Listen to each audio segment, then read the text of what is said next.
E hoje esse momento com a gente super especial. Vamos fazer esse bate-papo. Eu tenho certeza que vai ser muito proveitoso. Muitas perguntas impactantes aqui. Tô indo com tudo e ele não tá dando bobeira aqui não. Já tá? Já estamos. Ok, boa. Já tá ao vivo? Sim. Bora, pessoal, seja muito bem-vindo aí ao Sângelo Cast. Mais aí uma grande oportunidade pra gente bater um papo aí, né, com o nosso grande amigo. Tá comigo aqui, Pastor Natan. Fala, Natan, como é que tá? A paz do Senhor, pastor. Hoje estamos aqui, né? Mais um dia, juntamente com Nosso grande amigo, visita especial, né? Nossa, Deus do céu. Ele é referência? Referência. Não só pra gente, né? Não, pra todo mundo, né? Pra muita gente, Pra né? todo mundo que Marcou gerações e gerações. marcou e... São décadas e décadas. Vamos conversar muito sobre Quer isso dizer, agora. são 40 anos de ministério. Amado pastor Sângelo e querido Natan, respondendo a pergunta do senhor, antes, porém, quero mandar uma saudação muito especial para os amados internautas que acompanham-nos através dos vossos receptores. Seja Deus louvado, magnificado pela vida de cada um dos senhores. Os amados internautas do Sângelo Cast. Então, eu, por infinita bondade divina, reverendo pastor Sângelo, amado querido Natan e amados internautas, em 16 de fevereiro do ano em curso, eu, por graça divina, fiz 41 anos que recebi óleo sobre essa cabeça. 41 anos. 41 anos. Tem história aí, né? Tem história demais. E experiência demais, né? Olha, bacana. Eu quero agradecer já a sua presença aqui, né? Tivemos participando hoje de uma grande conferência, foi uma imersão com muita sabedoria. O senhor conduziu aquela palestra lá com muita sabedoria. Tivemos o privilégio de estar lá hoje participando. Hoje, na parte da noite também, foi uma grande mensagem de Deus, uma palestra que Deus operou poderosamente, né? Já é agora 1h26, né, da manhã aqui em Portugal. No Brasil é 11 e pouca, e o senhor nos dando a graça da sua presença aqui. Podemos perguntar tudo, pastor? Meu amado pastor Sângelo, o senhor foi muito feliz quando referiu-se ao evento que aconteceu ontem, né, porque já passa da meia-noite, ontem pela manhã e também à noite. Foi assim, dois períodos assim maravilhosos. Uma das duas coisas aconteceu, das duas uma, ou os céus desceram ao nosso encontro, ou a terra subiu ao encontro dos céus. Foi maravilhoso. E respondendo a sua pergunta, fique à vontade. Agora, toda ação provoca uma reação. Quem gosta de mim, gosta pela minha sinceridade. Quem me odeia pelo mesmo motivo. Pastor, como foi o seu chamado ministerial? Como foi que o senhor, quando foi que o senhor entendeu que eu vou me entregar, vou me lançar no ministério? Imagino que não foi um período difícil, foi uma tomada de decisão difícil, se comparando aos mundos atuais. Nós estamos falando de 41 anos atrás. Não tínhamos internet, não tínhamos essa rede de contato de hoje, que você consegue propagar o evangelho, destacar o ministério, uma mensagem muito mais rápido, mas há 41 anos atrás não tinha tanto recurso. Como foi essa tomada de decisão e como foi a confirmação ministerial de Deus para o senhor? Amado pastor Sângelo e amados internautas, eu fui chamado por infinita bondade divina. Na minha ótica de enxergar, eu fui escolhido. Essa é a expressão correta, na minha opinião.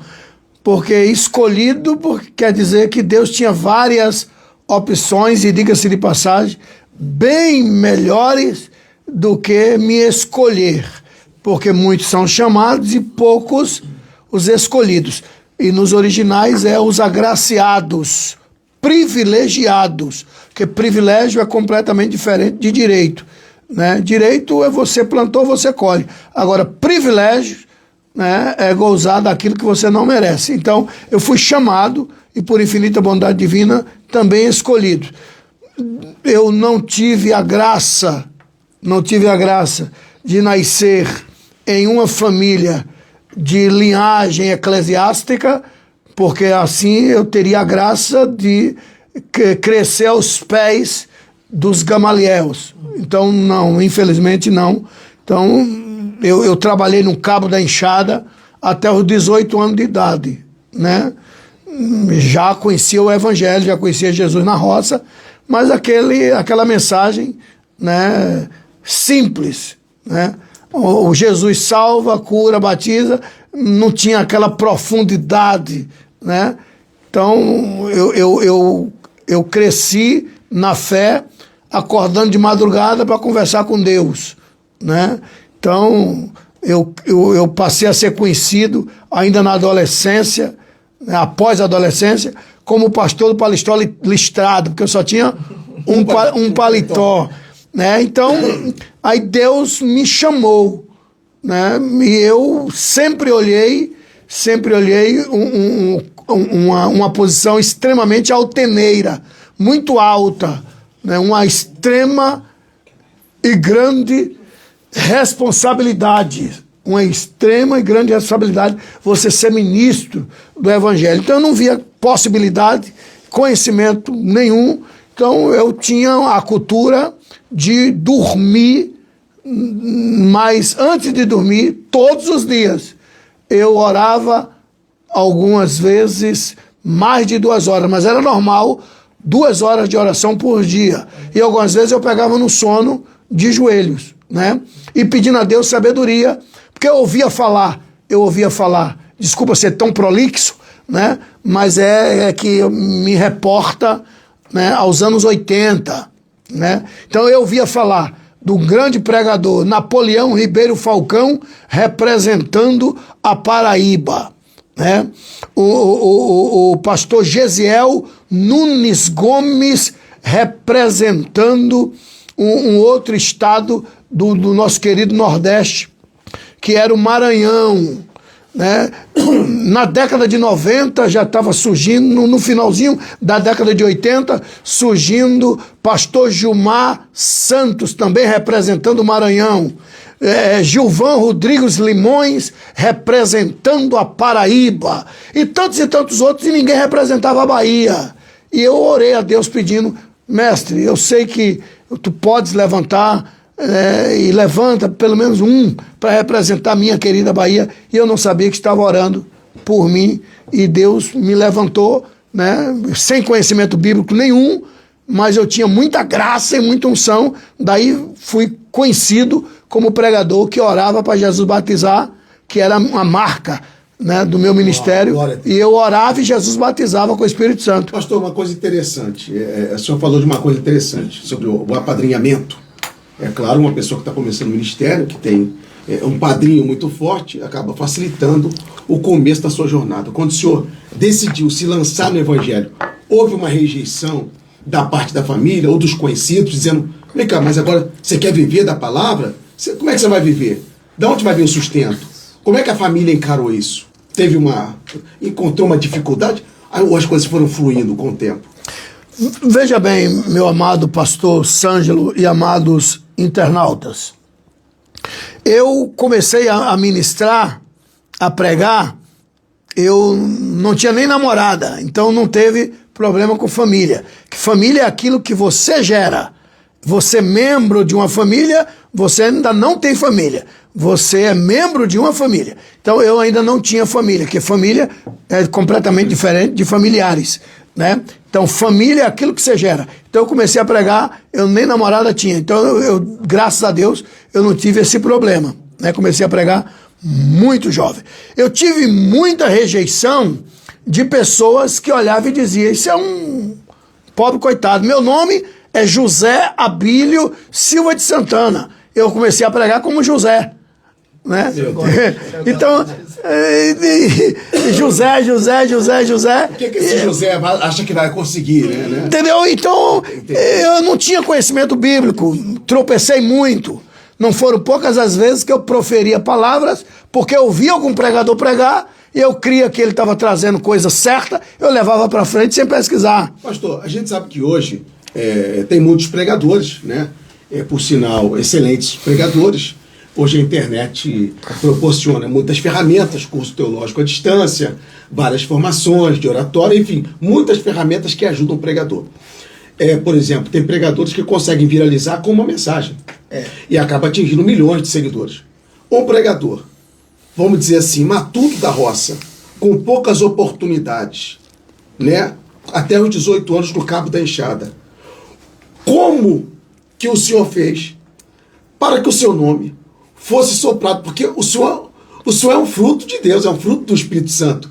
Hoje em dia é muito fácil um pregador que começou agora, faz uma mensagem, tem uma sorte, posta no Reels, no Shorts, no Instagram, no TikTok, enfim, ele explode, ok. Né? De 10 mensagens, pode ser que uma viralize, ou de 20 mensagens, uma viralize. Como um homem matuto da roça, do interior da Bahia, do Cabo da Enxada, sem ter um padrinho, sem ter um conhecimento, sem ter acesso à internet, porque não tinha campanha, qual o segredo? Como é que o senhor conseguiu sobressair e o seu nome ser propagado? Outra pergunta dentro disso. Tem aquela história do senhor de porta em porta com CD, ou fita cassete, ou DVD, e as pessoas propagando de boca em boca? Teve isso? Amado, querido Sângelo, isso. O senhor foi extremamente feliz nas suas perguntas. Eu sou do tempo em que assistir televisão era pecado, então eu não aceitava que ninguém me filmasse. Epa, eu não aceitava. Porque essa foi diferenciada, eu sou do tempo que não podia assistir televisão. Então, aí surgiu a fita cassete, né? Então, alguém gravava e eu não sabia, porque eu não aceitava, né? Não aceitava mesmo. Então, quem quisesse me conhecer, me convidando, tá? E se alguém me desse oferta, eu devolvia, porque eu não aceitava. Então, eu fui extremamente radical. Dá de graça, que de graça recebestes. Então, eu era assim. Então, eu não tinha conhecimento. Nenhum.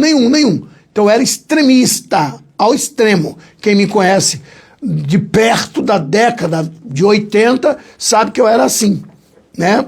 E aí eu fui ministrar nos anos 80, fui pregar num congresso na capital do cacau, na minha querida Bahia. Até então, eu nunca tinha saído da Bahia para nada. Eu preguei em todos os 417 municípios da minha Bahia. Uau. Então, eu comecei a pregar dentro dos trens, dentro dos ônibus.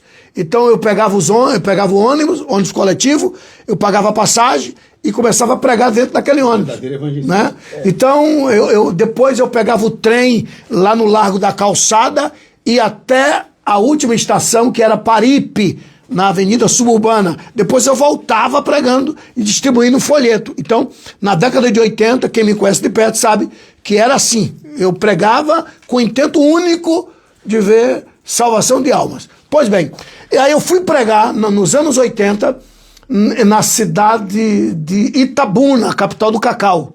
E lá estava cantando um cantor que eu era muito fã, mas jamais imaginei de conhecê-lo de perto, o querido Cícero Nogueira, né, que é um dos maiores compositores que nós temos no Brasil.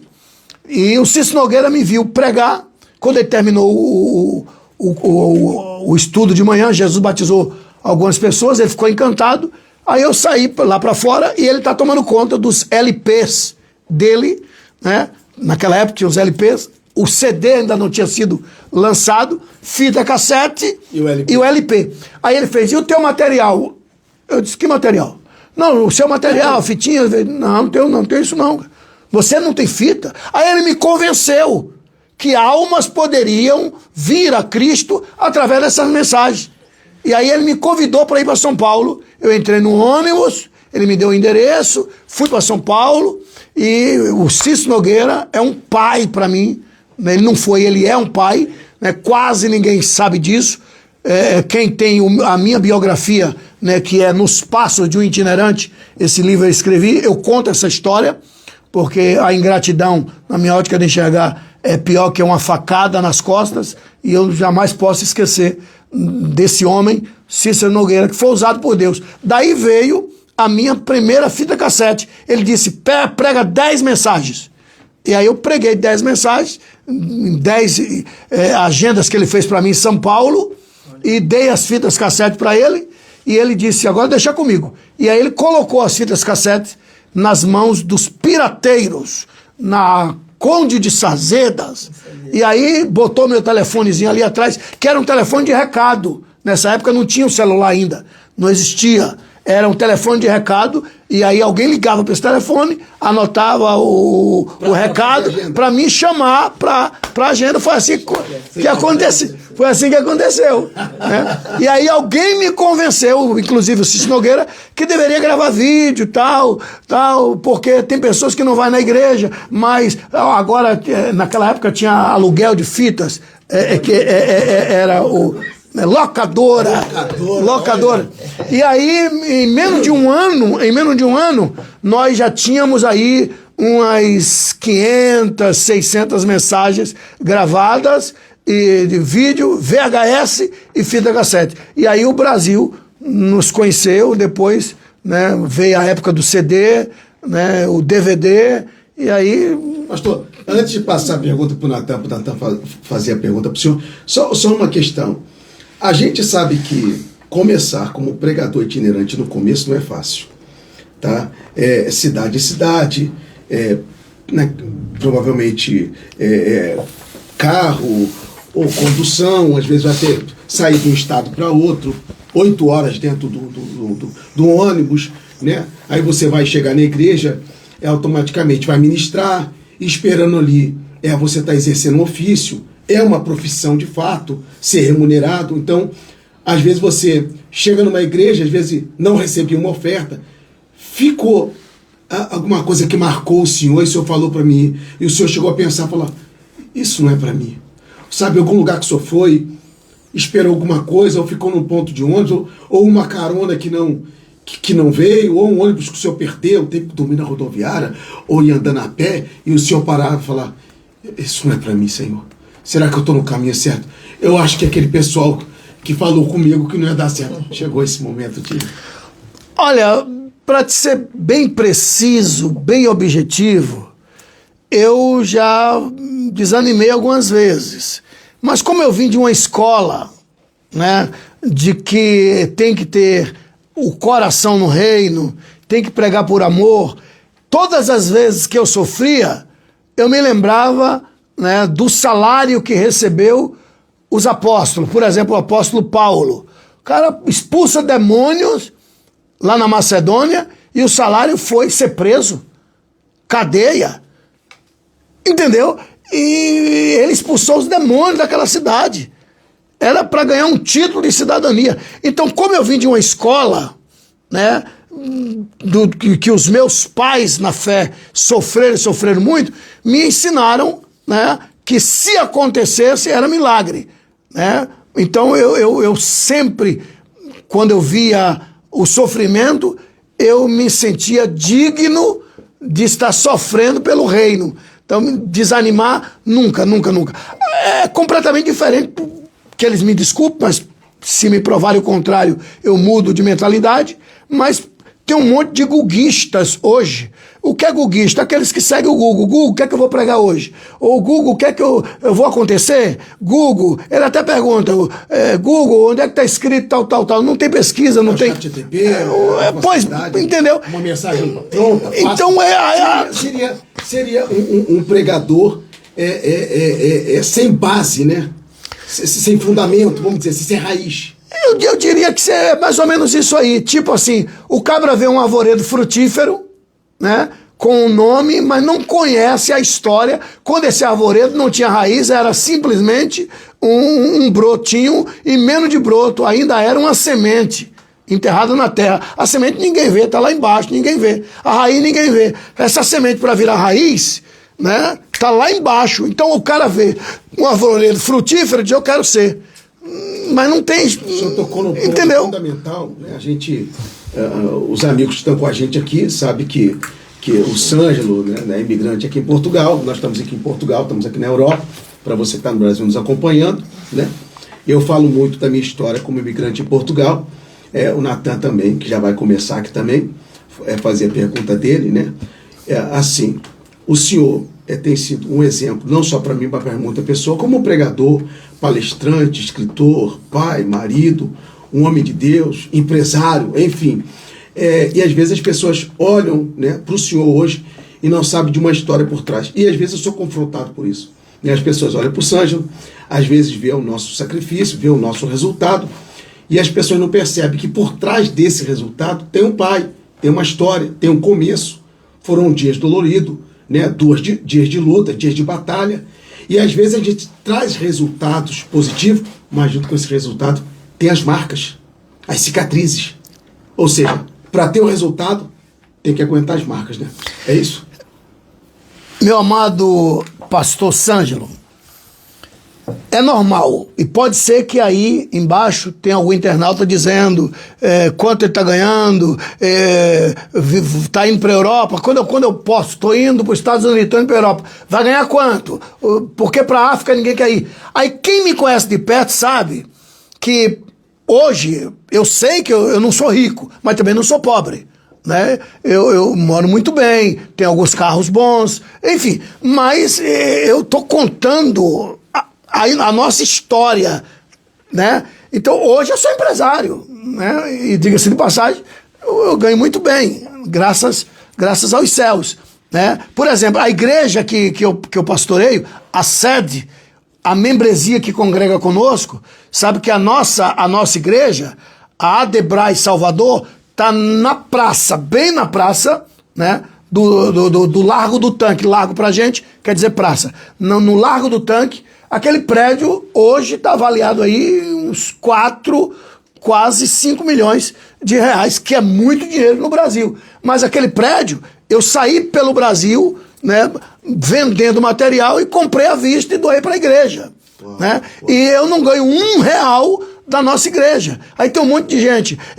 Ele agora come bem, será que as ovelhas? Aí tá sugando, enfim, falando bobagem. Sim, sendo que eu sou empresário e ganho muito bem, graças a Deus, da empresa que os céus têm nos dado. Então, respondendo, aliás, concordando com a sua fala, tem gente que vê o Arvoredo hoje, mas não tem noção do sofrimento que esse Arvoredo passou quando ainda era uma simples semente dentro da terra. Uau! Boa, pastor Natan. Vai lá, pastor. Pastor Abília, Pai do Senhor, quero agradecer ao Senhor, né, por aceitar o nosso convite, estar aqui com a gente hoje no podcast com o Sângelo Cash. E a minha primeira pergunta já é um agradecimento para o Senhor nessa caminhada de 41 anos de ministério que o Senhor falou. O Senhor nunca ter desistido. Por quê? Porque o fato do Senhor nunca ter desistido, meu pai, o pastor Daniel, tá lá agora vendo, mandei mensagem para eles agora acompanharem. Ele era muito fã do Senhor. Muito fã do Senhor. Já te falei em alguns casos. E ele via muito as suas pregações. Ele vendo as suas pregações, eu lembro quando era sábado de manhã, eu acordava e já estava lá a mensagem do Senhor passando no DVD de casa. E eu via o Senhor pregando, e eu vendo meu pai vendo o Senhor pregar e tal, começou essa chamada no meu coração de ministério. De ministério. Aliás, eu sou mais cantor do que pregador, né?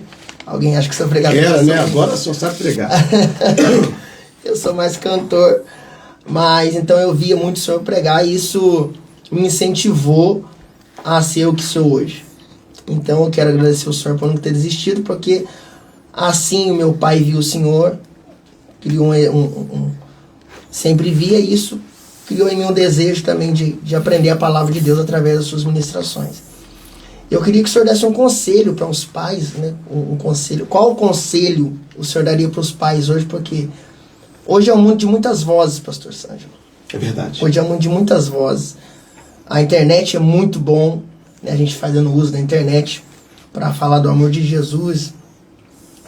É muito bom, mas pelo lado negativo também na internet, onde as nossas crianças, né, vem muita coisa que não é legal na internet. E eu queria que o senhor desse um conselho aos pais, assim como meu pai fazia, e hoje deu resultado, e hoje onde eu estou, né? Louvo a Deus por estar onde está, e o senhor faz parte desse. O meu pai Daniel tá vendo lá. Meu querido Natan e amados internautas, eu quero magnificar os céus pela vida do querido Daniel, que está nos acompanhando. Querido Daniel, um beijo no seu coração. Lembro-me, só me lembro do episódio, só não lembro da data, que eu mandei um vídeo para o senhor, né? E não fiz mais que a minha obrigação. Um beijo no seu coração. E falando concernente a dar conselho para os pais, eu sou pai do pastor Misael Santana, pai do pastor Misraim Santana e da futura pastora, que deve estar nos assistindo agora, Áquila Santana. Glória a Deus. Então, a Áquila é o meu xodó, né? E eu acredito que os meus filhos, eles seguem na risca o que eu procurei instruí-lo, ou no que eu procurei instruí-lo. Senhores pais, a Bíblia diz assim: ensina a criança no caminho em que deve andar. Não é o caminho, é no caminho. Então a maioria dos pais lê, mas entende, ensina a criança o caminho. E não está escrito o caminho. Ensinar o caminho é apontar, ó, o caminho lá, ó. Então tá lá, mas o pai não tá lá. E não é ensinar, ensina o caminho, é ensina no caminho. No é comigo, junto, exemplo. Então, qual o conselho que eu dou para os pais? Seja um exemplo. Se o velho pai não ora, você está ensinando seus filhos a não terem intimidade com Deus. Se o pai não tem a cultura de ler as escrituras, você está ensinando ao seu filho a não ler as escrituras. Se o pai diz, hoje eu não vou para o culto porque hoje eu não tô legal, você está dando um péssimo exemplo aos seus filhos a seguirem, porque você é matriz. Porque você é matriz, tá? Então, resumindo, qual o conselho que eu dou para os pais? Ensina a criança no caminho e não o caminho. O caminho é se vire, tá lá, vai lá. Agora, no caminho é dando exemplo. Espero que os amados entendam essa fala, porque você vai ajudar muito, primeiro a você e aos seus filhos. E não tem dor maior para um pai de contemplar um filho afastado do caminho do Senhor. E tem gente que aparentemente está dentro da igreja, mas não está. Está dentro da igreja? Tá, mas não está. Tá, mas não está. Como é isso? Então, eu estou de fala, mas os atos não condiz com a vida cristã. Pastor, mais uma pergunta. O senhor está falando do começo, né, do começo do ministério do senhor. Eu queria saber, porque quando o senhor começou, eu sei que houve críticas, né? Que há críticas quando a gente começa. Tem pessoas que não tem dó, né? E já quer bater em quem está começando. Tem até um assunto no Brasil que está generalizando um jovem aí também. Mas vamos lá. Então, quando o senhor começou, houve críticas. E eu acho que tem, por mim, que algumas delas machucam, doem na gente. E hoje também tem críticas. Eu queria saber do senhor como o senhor fez e como o senhor faz para lidar com essas críticas. Querido Natan, quando eu comecei, houve muitas, mas muitas críticas. E hoje eu percebo que aquelas críticas que proferiram, externaram, eram críticas anãs. Não eram nada diante do que hoje eu enfrento. Hoje são críticas assim. Hoje a internet é uma terra sem lei. Alguém posta aí, né? E Só joga na internet. E acabou. E eu tenho uma coisa comigo. É uma coisa minha. Pode observar que eu não respondo. Não respondo. Eu não respondo. Não respondo. Por que não respondo? Porque, por exemplo, os meus seguidores, quando eu respondo, eu estou avisando aos meus seguidores o que eles não sabiam. Entendeu? Eu estou propagando. Se Manuel fala de mim, aí os 10 mil seguidores dele vai propagar para mais 10 mil, sei lá. Mas quando eu posto, aí alguém pega e solta, daqui a pouco 1 milhão de pessoas está sabendo. Pastor, então, e uma coisa interessante dentro disso aí, pastor, porque é o seguinte, você posta um conteúdo na internet, tá? Aí vem, sabe, 99 pessoas falam bem do seu conteúdo. Você não responde ninguém. Aí começa a falar mal de você, aquele haters E aquele que começa a falar mal de atenção. você. Aí você esquece os 99 que falou bem e você perde 1 hora para responder o que falou mal. A gente foca mais nas pessoas. Então, isso na minoria do não, é uma coisa minha. É uma coisa. sabedoria, né? É uma coisa minha. Eu diria que os céus me instruiu. Né? Os céus me instruíram. Então eu não ligo. Não ligo. Pode falar, não estou nem aí. O que é que eu tenho por obrigação de fazer? O que João Batista falou para aqueles que disseram: ó, estou arrependido.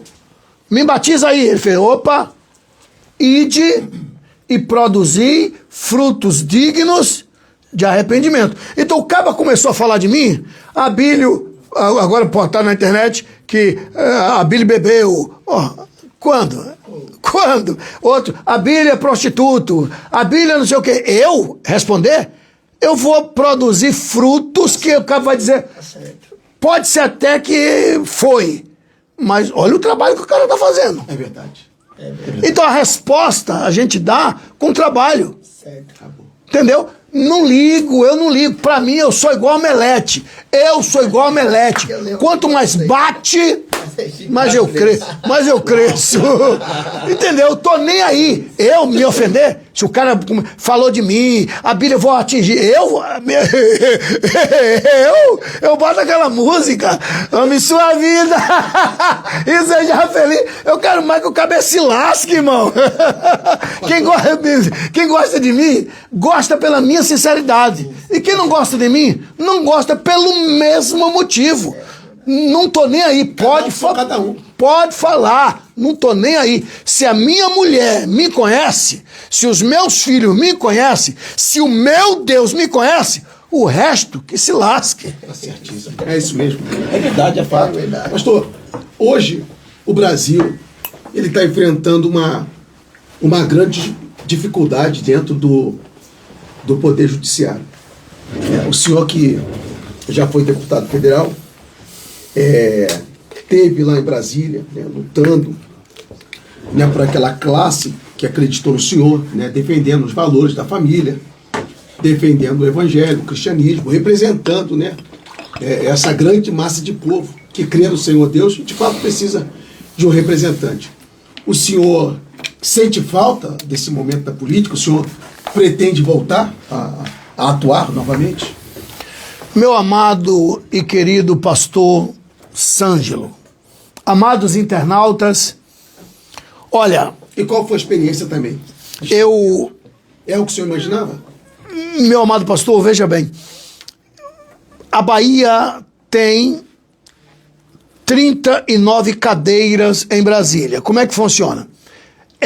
Faz-se um censo de quantas pessoas tem naquele estado e baseado no número de habitantes, aquele estado tem X cadeiras. A Bahia tem 39 cadeiras. Quando eu ocupei uma das 39 cadeiras em Brasília, quando eu cheguei lá, eu tomei um susto. Aí eu descobri que um PL, projeto de lei, para virar lei, é um projeto, não é lei, é um projeto de lei. Para virar lei, ele tem que passar por alguns trâmites. Primeiro trâmite, tem que passar. O que é passar? É ter a maioria dos votos daquela comissão.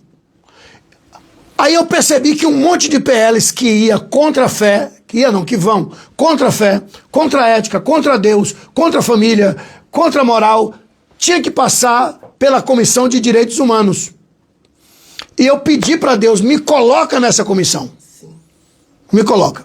E aí Deus me colocou, você é eleito a cada ano. Então eu fui reeleito 4 anos consecutivos, titular da Comissão de Direitos Humanos. Então nesse período que lá passei, eu fui um calo no sapato dos algozes e hostis à ética moral. Queriam porque queriam liberar a maconha. Queriam porque queriam a liberação do aborto. Queriam porque queriam profanar, destruir a família, que eles denominam de família tradicional. Para mim, não tem família tradicional. Para mim, só tem uma única família e acabou. O resto é invenção.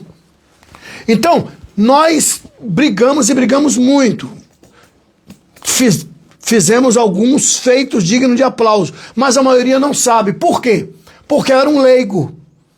Fazia muito, mas pouco se sabia, porque quem foi eleito foi o pastor Abílio. E o pastor Abílio conhece um pouquinho das Escrituras, e a Bíblia diz que você tem que fazer de uma forma que a outra mão não veja. Só que no mundo político isso não funciona. diferente. Você tem que fazer e propagar.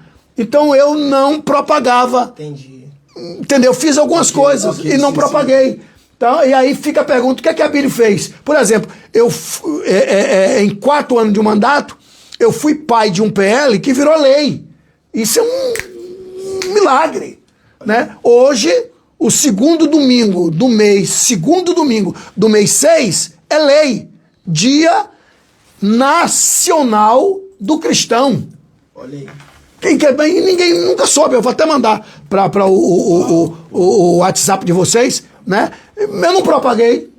Olha aí. Então quase ninguém sabe, né? Por exemplo, eu cheguei no meu gabinete e o meu então chefe de gabinete me disse: deputado, o PL da maconha passou. Eu digo: como passou? Se lá na Comissão de Direitos Humanos esse PL não passou. Ele falou: não, deputado, passou pela comissão especial. Eu nem sabia o que era comissão especial e a maioria de nós outros deputados não temos noção de como é que funciona. O que é que eles fizeram? Quando se reúne quatro comissões, o projeto passando pela comissão especial não vai mais para o plenário da casa. Então passou. Direto. Então são deputados que têm a esperteza, sabe jogar. Então aproveita o ensejo e passa o jabuti. Então, aí o meu então chefe de gabinete disse: esse projeto passou. Eu disse: mas como passou? Se lá na Comissão de Direitos Humanos, ele falou: não vai passar pela Comissão de Direitos Humanos. Já passou pela Comissão Especial. Eu disse: não tem problema. Quando chegar no plenário, a gente derruba, que é impossível. 513 deputados, a maioria ser maconheiro. É impossível. Nós vamos derrubar.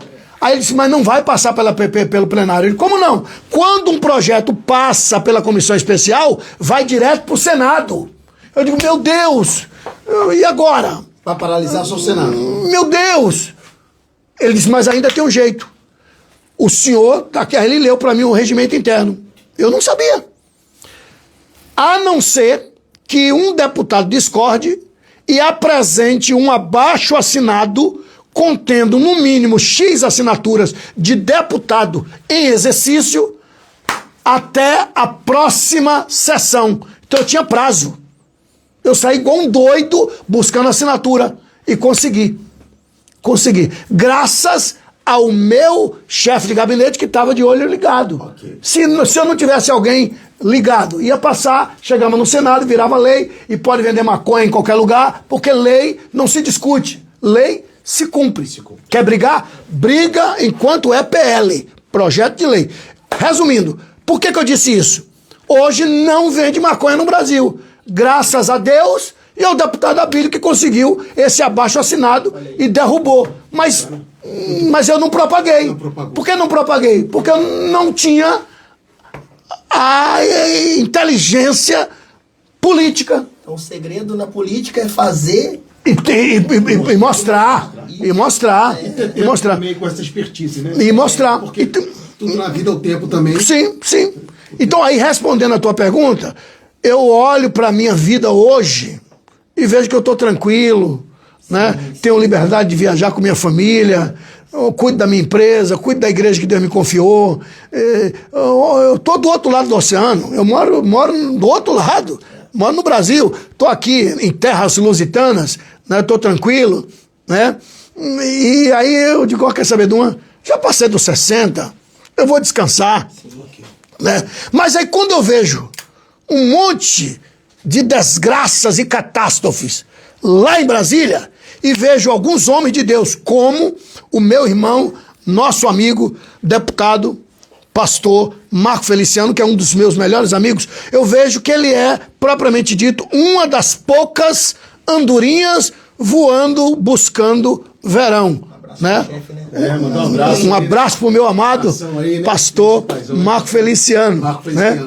E entrar nesse assunto aí também, ele falou muito bem do senhor, né? Tive a oportunidade de falar, esse é meu irmão, é o meu melhor amigo aí, e isso foi muito gratificante. Né? Olha, o pastor Marcos é um presente de Deus. Quem conhece de perto, ele é o vosso líder espiritual, né? A igreja que Deus confiou a presidência aqui nacional está debaixo da autoridade espiritual dele, né? E o senhor o conhece, sabe que ele é muito seletivo, né? Pessoas nos apresentam pessoas, e essas viram conhecidos, né? Colegas. Agora, os amigos são presente de Deus, e eu fui presenteado pelos céus. O pastor Marcos é um dos meus melhores amigos. Não tem um só dia que a gente não se fale, né? Olha aí. Um só dia. Que maravilha.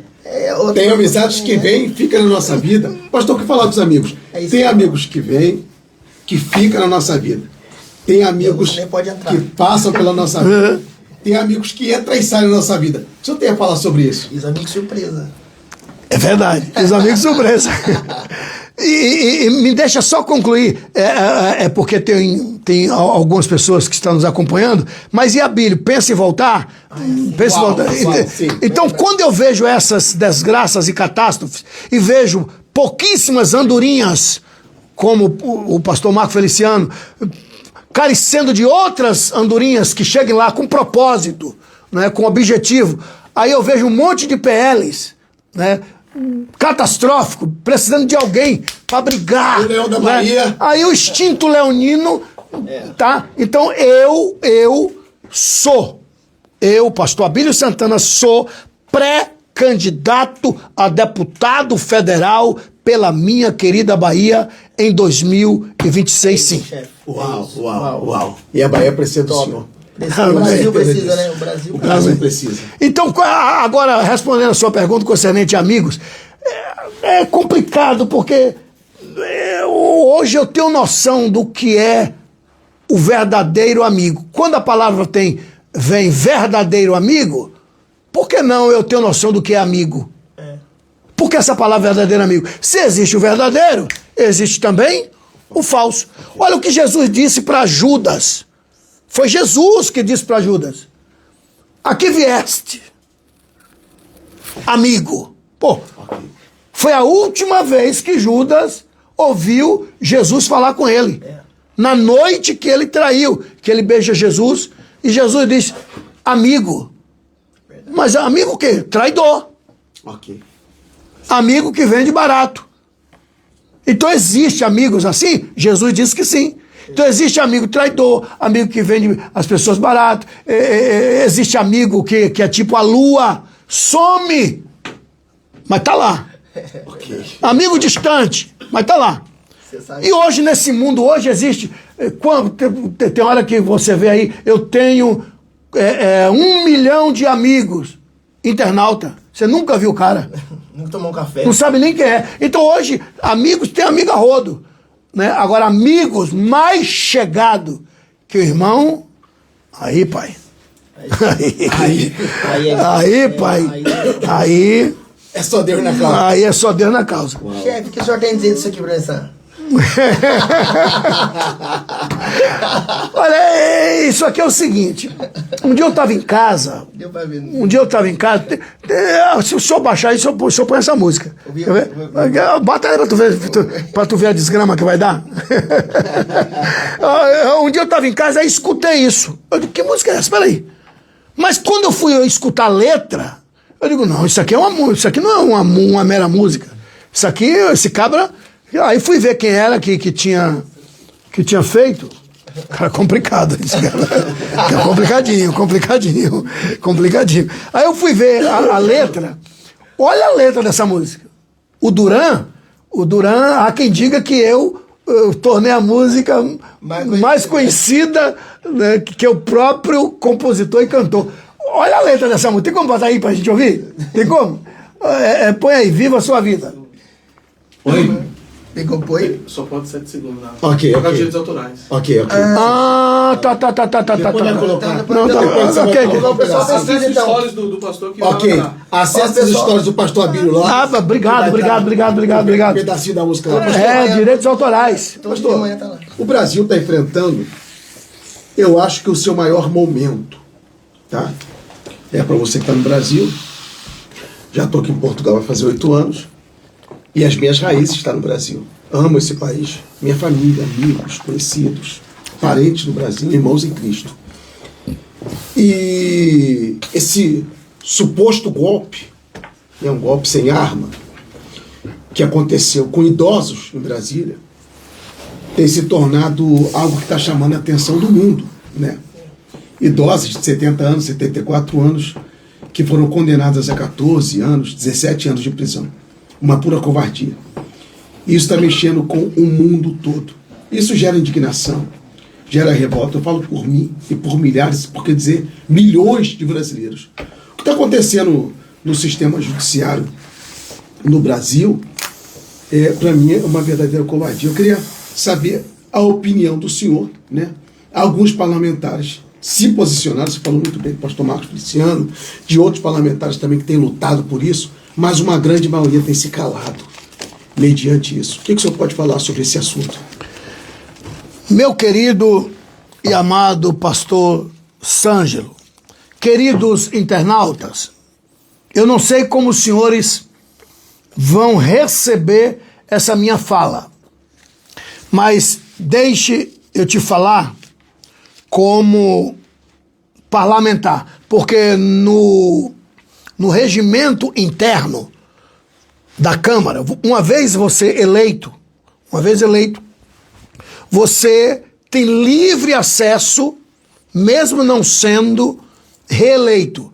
Você pode usar o voto, aquele voto é seu, e lá você não é ex-deputado, você é deputado. Você não tem direito à fala, não tem direito, você não tem mandato. É um deputado sem mandato, é o que diz o regimento interno. Fora das portas da nossa eterna casa, você é ex-deputado. Lá dentro você é deputado.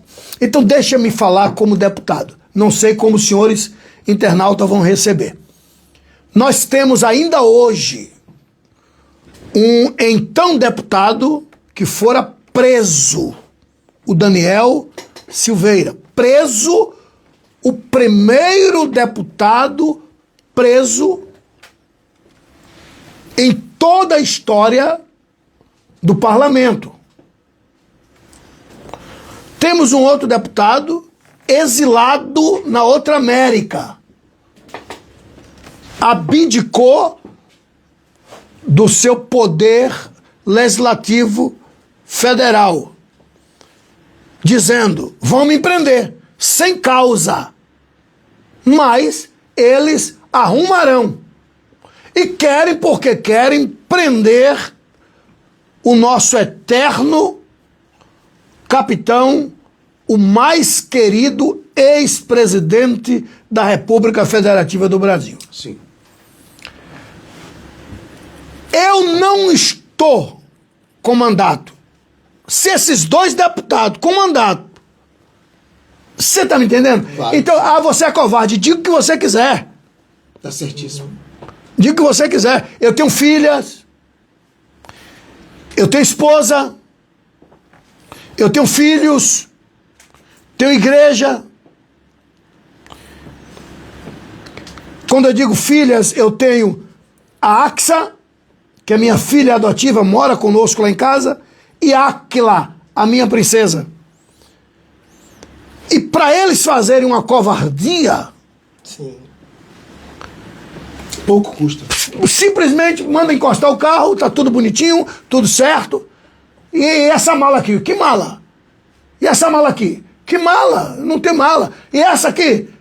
Acabou. Eles têm fé pública. Sim. O que é fé pública? O que um policial, no exercício da função, diz é lei.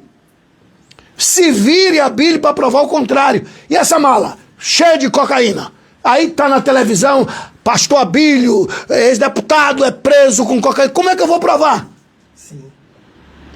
Ou então, metralha o meu carro, e aí dizem que eu dei um tiro e eles revidaram. Como é que você vai provar? Infelizmente, eu vejo muitos deputados falando na tribuna hoje, inclusive no Brasil, dizendo, ó, a partir de hoje, nós temos que pensar o que vamos falar, Sim. como vamos falar e como vamos se posicionar. Então, é uma situação triste, uma situação caótica, mas eu sei de uma coisa, para você que está no Brasil, tenha certeza que os maiores reinos do mundo caíram. O reino de Roma caiu, Babilônia caiu, sabe? Eu tenho certeza que no momento certo Deus vai agir e esse reino das trevas que está no Brasil vai cair. Mas esse cuidado... Não, eu aprendi com Salomão. Salomão disse, bebe da fonte da prudência. Né? Eu aprendi com Salomão. Você é covarde. Não é covarde. Não é covarde. O próprio Jesus disse, toda palavra ao seu tempo. Ao seu tempo. Um certo dia Jesus disse, ainda não é chegada a minha hora. Então, a hora para tudo. Então eu não tenho mandato. Eu vou ficar brigando. Não, sou menino não. O que é que o senhor acha? O meu achismo vai ficar comigo, porque eu gritando aqui, não vai... Certíssimo. Quando eu descer no Brasil, eles inventam. Está certíssimo. Eles inventam. O senhor está dizendo que há injustiça? Sem sombra de dúvida. Então eu não estou com mandato. Tá? Que você com mandato, você tem imunidade parlamentar. Se a polícia me parar, eu me identifiquei como deputado, ele não pode fazer nada, não pode nem tocar no meu carro. A polícia militar não pode. Tem que esperar a Polícia Federal chegar. Tá? Então, para alguém me prender, só com a ordem do Supremo Tribunal, caso eu tenha mandato. Mas para eles arrumar, né? Não, tá aqui, tá autorizado já. Quando quer... Você entendeu? Quando então, toda cautela é pouca. Pronto, o senhor disse tudo. Toda cautela é pouca. Está certíssimo. É fato. E que nós estamos vindo lá. Agora, vamos falar de uma coisa super interessante aqui. Essa fase do senhor, essa força, né? Foi deputado federal, né? Pastor presidente, é empresário, é pai. O que o motiva essa fé de fazer atravessar o oceano e vir aqui dar essa palestra maravilhosa que o senhor deu? Da onde tirar essas forças, né? Sendo aí um general aí, né? Com essa experiência, porque o senhor é um general de guerra, nos trazendo experiência e nos motivando, dizendo, né? O que o senhor falou lá hoje, não desista, né? Permaneça, mesmo com dificuldade, permaneça firme. E é isso que eu digo, porque eu tenho certeza que muitos imigrantes que estão nos ouvindo aqui, muitos imigrantes que nos acompanham, sabem da nossa trajetória, e muitos brasileiros, né, que vieram aqui para Portugal, africanos também, né, vêm para cá com uma esperança de ter uma vida melhor, ter um poder de compra, ter uma qualidade de vida para o filho, né? Enfim, viver uma vida que não está conseguindo viver no Brasil com essa inflação do jeito que está. Agora, muitos no meio do caminho acabam desistindo. É aí que entra a fé, pastor. É aí que entra a palavra de Deus, de uns permanecer e outros desistirem. O que o senhor pode falar para esses imigrantes que tá aqui em Portugal e enfim, está aqui, o coração está lá, sabe? O alto índice de suicídio aqui é muito alto aqui em Portugal. Tá faltando estrutura, fé, a palavra, pastor. Meu amado pastor Sângelo e queridos internautas, o que me faz atravessar o oceano e vir às terras lusitanas, os céus é minha testemunha ocular de que eu tenho a sã consciência de que nós brasileiros devemos muito a essa nação. Aí tem gente que diz, não, o Portugal é que deve pra gente. Não. Portugal foi lá, descobriu o Brasil. Então, lá era território de Portugal. O que Portugal trazia o que era dele. Portugal descobriu o Brasil. Lá era território de Portugal. Portugal trazia o que era dele. Achou. Então eles estavam trazendo o que era dele. O ouro, eu nem existia. Então, todos nós outros existimos graças a Portugal. Que descobriu o Brasil. Que era dele. Nós éramos propriedade, nós digo, geograficamente falando, éramos território de Portugal. Então, eles não estavam roubando, estavam trazendo o que eles acharam. Então, nós devemos muito a Portugal. Muito. Não só nós brasileiros, mas Moçambique, né, Angola, a África, né? E temos boas afinidades com nossos irmãos africanos aí. Então, tanto com os nossos irmãos portugueses aqui também. Então, nós devemos muito, mas muito, a Portugal. Então, a minha gratidão à nação mãe do Brasil, né? Eu venho para cá, é um dos países que mais viajo, né? Olhando no passaporte aí, já vim algumas vezes, eu venho aqui desde dos anos 90, né? Anos 80, o ano de 80, no finalzinho dos anos 80. Eu conheço quase tudo. Eu já pisava aqui em Portugal. Pois bem, então, a priori isso, né? Gratidão, né? Porque devemos muito a Portugal. Tá? E os meus queridos imigrantes, eu vou fazer um grande pedido. Né? Peçam ao Deus dos céus, peçam ao autor e consumador da fé que aumente a vossa fé e que vos dê estratégia para permanecerem aqui. O senhor não ama o Brasil? Amo, sou louco pela minha pátria. Amo a minha pátria. Espero em Cristo Jesus que eu jamais saia do meu Brasil e muito especialmente da minha querida Bahia. Que é uma jogada dos latifundiários que estão no poder. Vamos botar para fora essas mentes pensantes, os caras que têm possibilidade de dar testa pra gente, botar eles para fora, para deixar somente os pobres. Por quê? Porque os pobres, a gente dá a Bolsa Miséria, a gente dá minha casa, minha dívida, né? E a gente dá R$200 para cada filho que está estudando, né? Que é a possibilidade de manter eles na corda, mas de 2 em 2 anos eles votam nos nossos vereadores, nos nossos prefeitos, no nosso presidente, no nosso deputado, e eles ficam nas nossas mãos. Acabou. A mentalidade. Então, é a jogada. Tá? Então espero em Deus que eu jamais saia do meu querido Brasil e os meus queridos e amados imigrantes peçam graça a Deus, tá? E permaneçam, porque esta pátria, esta nação é uma nação abençoadora. Que Deus guarde vocês e busquem forças na fraqueza, porque do outro lado do oceano uma placa de ovo está quase R$40. E o pó de café? O pó de café não existe mais, não. Não. Você precisa ter muito dinheiro para tomar uma xícarazinha de café. O bicho lá tá pegando. Olha aí. E aí, pastor? Meu Deus, tem que rir para não chorar. Né? Para não chorar. Para quem tá lá no Brasil, né? E eu digo para você, imigrante, também não desista, né? foi o meu período de imigrante aqui em Portugal, continuo sendo imigrante ainda. Nós cavamos muito poço, continuamos trabalhando, mas descobrimos no nosso coração a vocação de hoje, estar compartilhando